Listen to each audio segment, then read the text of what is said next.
সকাল ৯টা নিউজে সবাইকে আমন্ত্রণ। সাথে আছি আমি নাফিস আব্দুল্লাহ। দেশে ফিরেছেন অন্তর্বর্তী সরকারের প্রধান উপদেষ্টা ডক্টর মোহাম্মদ ইউনূস।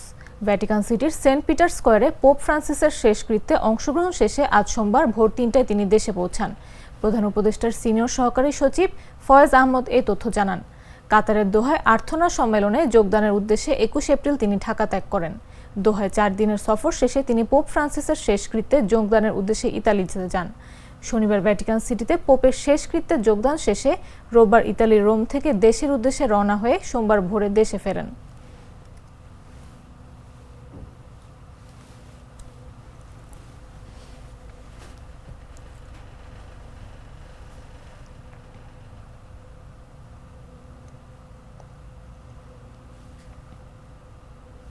বাংলাদেশের জুলাই বিপ্লব, সাবেক স্বৈরাচার প্রধানমন্ত্রী শেখ হাসিনার ভারতে পালিয়ে যাওয়া ও দুর্নীতি সহ বিভিন্ন বিষয় নিয়ে কাতার ভিত্তিক সংবাদ মাধ্যম আল জাজিরার সঙ্গে কথা বলেছেন বাংলাদেশের অন্তর্বর্তীকালীন সরকারের প্রধান উপদেষ্টা ডক্টর মোহাম্মদ ইউনূস।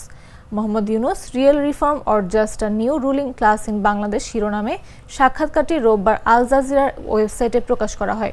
এতে তিনি বলেছেন, বাংলাদেশের পরিস্থিতি দেখে মানুষ মনে করে অন্তর্বর্তীকালীন সরকার এখনও তাদের জন্য ভালো সমাধান। মোহাম্মদ ইউনূস বলেন, দেশের জনগণ অন্তর্বর্তী সরকারকে চলে যেতে বলছে না, বরং একটা ভালো নির্বাচন উপহার দিতে সরকারি নির্বাচন আয়োজনের দিকে যাচ্ছে। সাক্ষাৎকারে প্রধান উপদেষ্টা বিগত সরকারের অনিয়ম ও দুর্নীতি দূর করে দেশে অর্থবহ সংস্কার এবং অতীতের যে কোনো সময়ের চেয়ে ভালো নির্বাচন উপহার দেওয়ার প্রত্যয় ব্যক্ত করেছেন।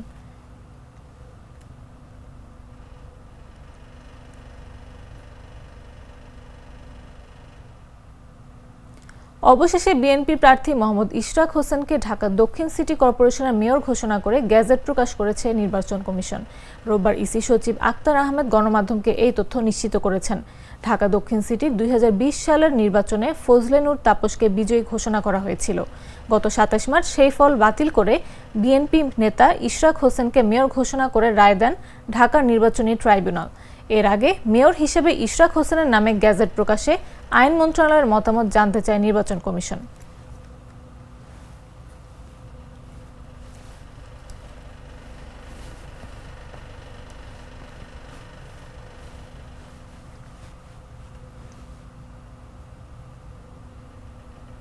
সিলেট ওসমানী আন্তর্জাতিক বিমানবন্দর থেকে সরাসরি কার্গো ফ্লাইট চালু হয়েছে। রোববার রাত সোয়া ৮টার দিকে ৬০ টন পণ্য নিয়ে স্পেনের উদ্দেশ্যে কার্গো প্লেনটি উড়াল দেয়। ঐতিহাসিক এই মুহূর্তের মধ্য দিয়ে রপ্তানি বাণিজ্যের সঙ্গে সিলেটের নাম যুক্ত হলো।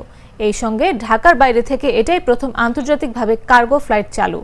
ওসমানী আন্তর্জাতিক বিমানবন্দর থেকে গালিস্টিয়ার এভিয়েশনের একটি চার্টার্ড এয়ারবাসে 330 to 300 ফ্রেইটার স্পেনের উদ্দেশ্যে যাত্রা করে।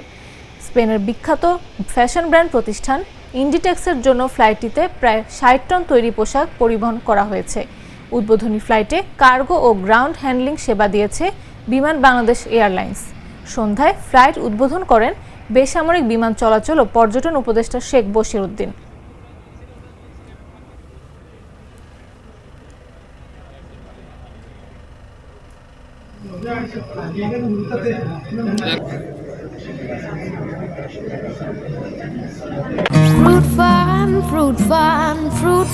বিস ক্লাব ফ্রুট ফান বিস্কুট মানেই ফ্রুটি ক্রিমের সাথে হারিয়ে যাওয়া। ফ্রুট ফান বিস্কুট, ফ্রুটি ক্রিমের ফান চলবেই।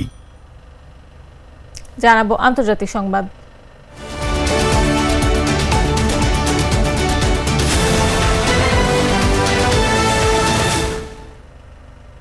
লেবাননের রাজধানী বৈরুতে বিমান হামলা চালিয়েছে ইসরায়েল। এই ঘটনার পর সেখান থেকে ধোঁয়ার কুণ্ডলী বের হতে দেখা গেছে। ইসরায়েলি সেনাবাহিনী জানিয়েছে, বৈরুতের শহরতলিতে হামলা চালিয়ে একটি অবকাঠামো ধ্বংস করা হয়েছে।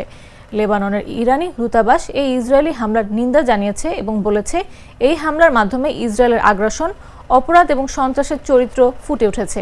এদিকে গাজায় ইসরায়েলি বাহিনীর হামলা অব্যাহত রয়েছে। সেখানে একদিনে নতুন করে আরও কমপক্ষে ৪০ ফিলিস্তিনি নিহত হয়েছে। শনিবার গাজার বিভিন্ন স্থানে হামলা চালিয়েছে দখলদার বাহিনী।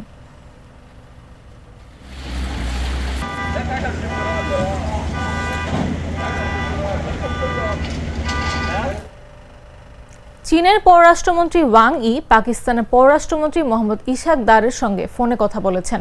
ভারত ও পাকিস্তানের মধ্যে চলমান পরিস্থিতি চীন নিবিড়ভাবে পর্যবেক্ষণ করেছে বলে জানিয়েছেন ওয়াং ই। রোববার চীনের রাষ্ট্রীয় সংবাদ মাধ্যম গ্লোবাল টাইমস এক প্রতিবেদনে এই তথ্য জানিয়েছে।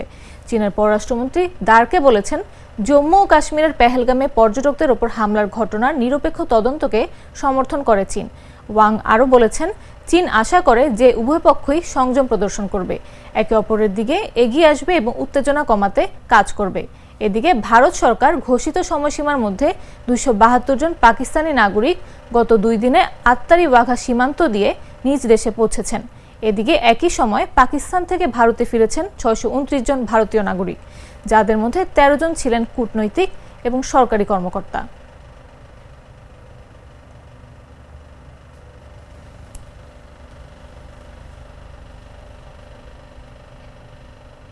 দর্শক, এই ছিল এখনকার মতো। এতক্ষণ সাথে থাকার জন্য ধন্যবাদ সবাইকে।